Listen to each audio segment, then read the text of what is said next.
Good morning, Lorraine.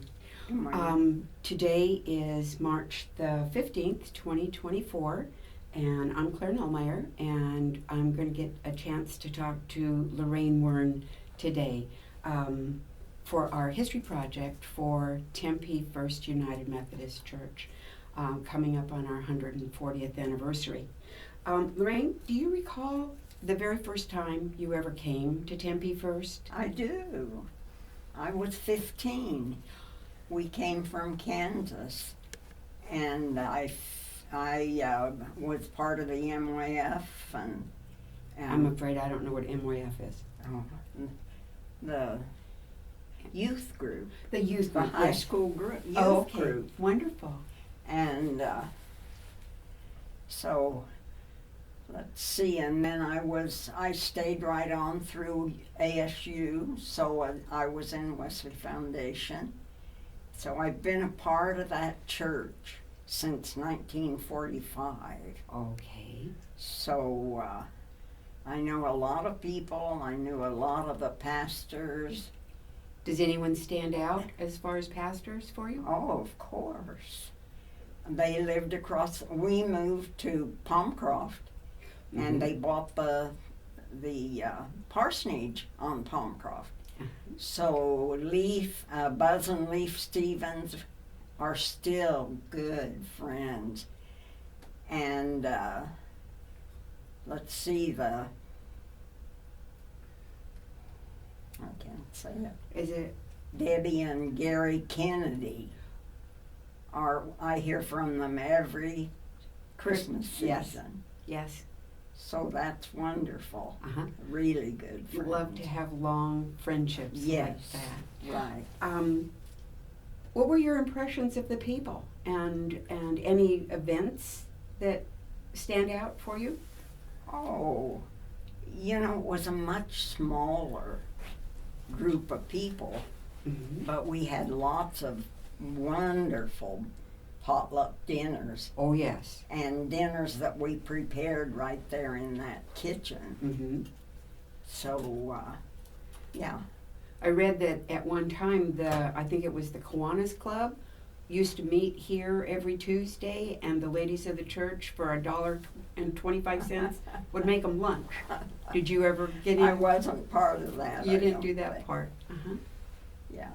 Well, I went, right after I went to college, then I started teaching school in the public school. Mm-hmm. So there were things that I couldn't attend in the daytime. Right. A working mom, you Yeah. just didn't have that chance at that Right. time to hit all the Right. circles and things that we used to have here.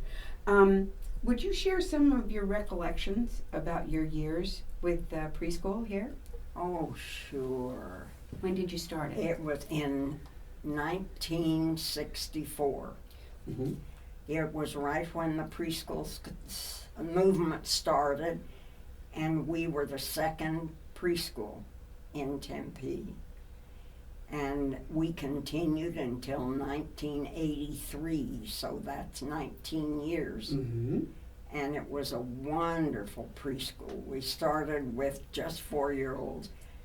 I should say Deschler, what's her first name? The minister's wife, Mm-hmm. had an education in early childhood, and she was instrumental.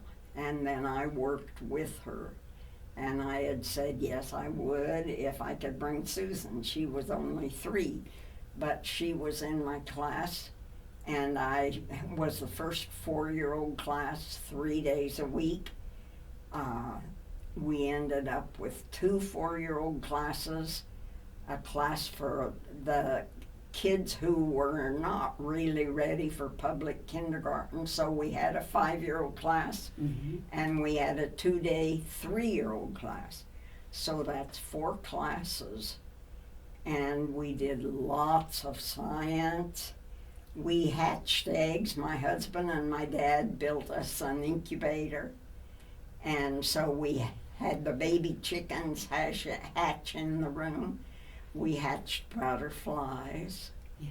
We brought some of the local animals, little lambs and little goats, and It was lots of fun. It sounds like fun. It got kids ready with joy thinking of going to school. Mm-hmm. So that's what it was all about anyway. A little bit more than ABCs and here's how you tie your shoe. Oh yeah, much more, Uh-huh. yeah.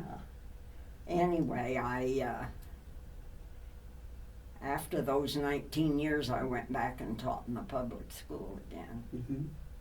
Mm-hmm. We did find your red book Yes. from the preschool and shared that with you. Anything in the book stand out for you? Oh, definitely. There were lots of pictures. And there's a picture of the incubator that they built. And we had a lot of open houses where the parents came. Mm-hmm. And I think back to one time where one of the parents who was teaching at ASU that had never seen an egg hatch. He was glued to that incubator. So, yes, they had lots of good experience. It was nice to see how much newspaper coverage Oh, that ended up in that lots book. of it, yes. So there's many, many pictures in that book. But I think the picture of the incubator is one. Okay, That we'll would be. get that in. Okay. On the preschool side, then you had those classrooms already built when you got we started. used the education classes. The ones upstairs. The Ross Sunday Hall? school classes. And they were excellent. The care of those rooms Mm-hmm. were wonderful. And the way we put things up on the walls. Right. So the Sunday school benefited as well as the preschool. So the preschool during the week, 3 days a week, and then the Sunday school, were those rooms filled on Sundays? Oh, for the Sunday school classes, Mm-hmm. I don't know if they were filled or not. I've heard stories of kids that were either in your preschool Oh, or in the Sunday school rooms. Do you have any pranks that you remember, or you have I a can memory? tell you that one of the mothers out here that spoke to you, Yes, tell me the names. Bev Kiefer. Bev Kiefer. Mm-hmm. I had both of her boys, and she came to me and cried. That would have been Linda Kiefer. Linda. Yeah, Linda was the other lady, Okay. and she had boys. Bev has girls, I think. Okay. Well, it was the boys, and the mother cried, and she said, I don't know how you handle them. They just throw their clothes, and anyway, I just said, well, we set limits. Yeah, you We have no problem whip them into with the shape. kids. I had talked to Sally at Sumi's kids at one time, and they said that they used to hide underneath the stage, way in the back where no one could see them. And they said they think they may have left either some coloring books, or I can't remember, way back there. So it will be fun if those ever show up. Yes, those little, very possibly. those places that they used to hide out. Do you have a favorite spot on campus? Of all these 5 buildings of this church? Well, when we had the preschool, this isn't a favorite spot, but a very used spot, Mm-hmm. because we had our wheel toys up on the deck. And they rode tricycles and threw balls, and of course some of the balls went over, but Mm-hmm. it was a great place for these kids to play So they outside. did have a big playground, not just Real. the little one behind. Yes. Mm-hmm. That sounds like a lot of fun. What other hats have you worn since you've been here at church? Have you been in the circles? You were mentioning Tears, Milk, and Honey. Yes, in the circles, and when my children were younger, I taught Sunday school, Mm-hmm. and I think I've been very involved the whole time. Since 45, that's a lot of years. That is a lot of you. Tell me a little bit about your Wesley experience when you were over at ASU. It was a wonderful experience. And I lived on 6th Street with my parents, Mm-hmm. and the Wesley kids would walk over from the church to my folks' house, and they'd fix food, and it was a great experience. Is that where you met your husband? I'll tell you where I met my husband. He had played professional ball, so he was slower to come back to college. So I had finished school and was teaching, and he put himself through college, so one of the jobs was driving the school bus. And at that time, the teachers had to ride the bus to be sure the kids got off at the right place. Mm-hmm. Consequently, I met the bus driver, and he spent a lot of time in my room, and so then the other teachers said, "Don't ever let us hear you complain about bus duty."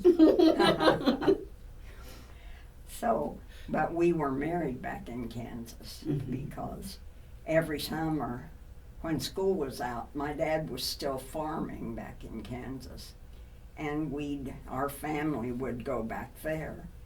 Well, his first job took him to Amarillo, Texas, which wasn't too far from where we lived. So we were married back in Kansas. How wonderful. But my 3 kids were all married at this church. And baptized, or did you have baptisms here? Oh, all the kids were baptized here, yes. Yeah, right.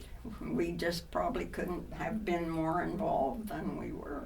As a family. That's Yes. wonderful.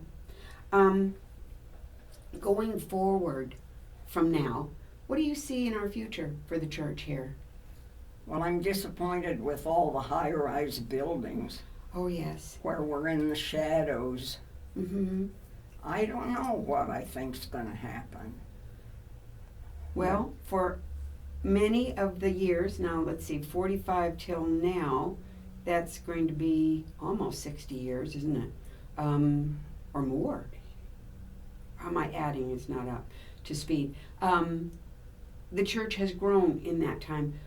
What other buildings have you seen come and go on this campus? Oh, there was a parsonage Yes, when I first came. and that was in the parking lot. That was in the parking lot, and of course it went. In fact, it was the old church building where not the church that's here now, Right. when I came. Uh-huh. And we cooked in the basement, and there were pillars that you had to look around. So it was good when that building went, Okay. and the new building was built. Right. Were you here when Fireside went up? Oh, you bet. Did somebody say that at one time you had classes in Fireside building, the one that's behind the sanctuary now? They're using it for the Wesley kids now. You know, they have their pitchfork pantry over there. Yes. And Well, it was just the church. So everything's been built since I've been here. It's nice to see something go up Yeah. during your time Right. with that. Do you have any other memories you want to share? Oh, I don't know. It's been a special part of my life ever since I came as a teenager. Right. And now you come with your girls and with Larry. Yes. Yes. Right. And My son lives in Coeur d'Alene, Idaho, I've been with there. his family. Uh-huh. But the girls are both here. Uh-huh. It's nice to see the family still coming to church together. Yes. Right. That's for sure. Well, I don't have any other questions. I have written down, but any other memories or any other thoughts that you have that you'd like to share with us, we'd love to hear them.